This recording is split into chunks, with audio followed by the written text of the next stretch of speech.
Why some people avoid love. They smile, they date, they push others away, but never let love in. This isn't just fear, it's a pattern. Let's uncover why. Someone smiles at you, but the moment you get closer, they pull away, as if love isn't a comfort, but a threat. Why do some people run the second real affection appears? The real reasons are much deeper than most people think. Fear of rejection and repeating old pain. At the heart of avoidance is often a basic fear, being rejected again. If someone learned early that affection led to abandonment, criticism, or shame, their nervous system associates closeness with danger. Rather than risk repeating painful memories, they emotionally withdraw before intimacy deepens. This preemptive distancing feels like control. If I leave first, I won't be hurt. But it also prevents the possibility of genuine closeness. Over time, this pattern becomes habitual. Small signals of warmth trigger internal alarms, and the person sabotages potential relationships to protect themselves from imagined outcomes. 2. Attachment wounds and insecure patterns. Attachment theory explains a lot. People with avoidant or anxiously avoidant attachment learned inconsistent or unavailable caregiving. Avoidant types learned independence was safest,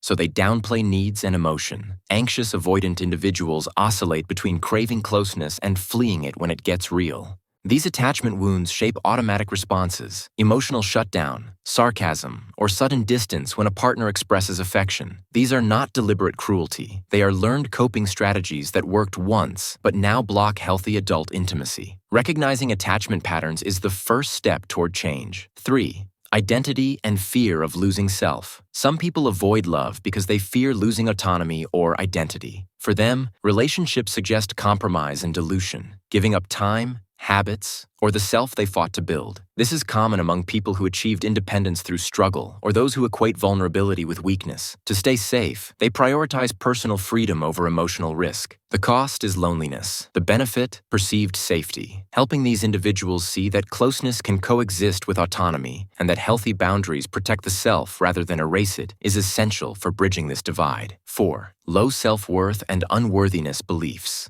Avoidance can mask a painful belief. I'm not worthy of love. People who hold this view may sabotage relationships before someone can reject them because they can't accept the idea that anyone would truly choose them. They test partners, create conflict, or set impossible standards to ensure they are never fully seen. These behaviors are defensive, proving their unworthiness so they don't have to risk the shame of being exposed. Therapy, self-compassion exercises, and small, consistent, positive relationship experiences are ways to weaken these beliefs and create new evidence of worth. 5. Trauma, control, and choosing predictability. For some, avoidance follows trauma. Not just romantic, but family, abuse, or betrayal. Trauma narrows what feels safe. Love is unpredictable and can trigger flashbacks or hypervigilance. Avoiding intimacy becomes a strategy to maintain control and predictability. Similarly, those who experienced chaotic relationships may pick partners who are distant because distance is familiar and thus feels safer. Healing requires paced exposure to trust, stabilization of the nervous system, and partners who provide reliability without pressure. Over time, predictability can be rebuilt into relationships, making love feel less like risk and more like a secure choice.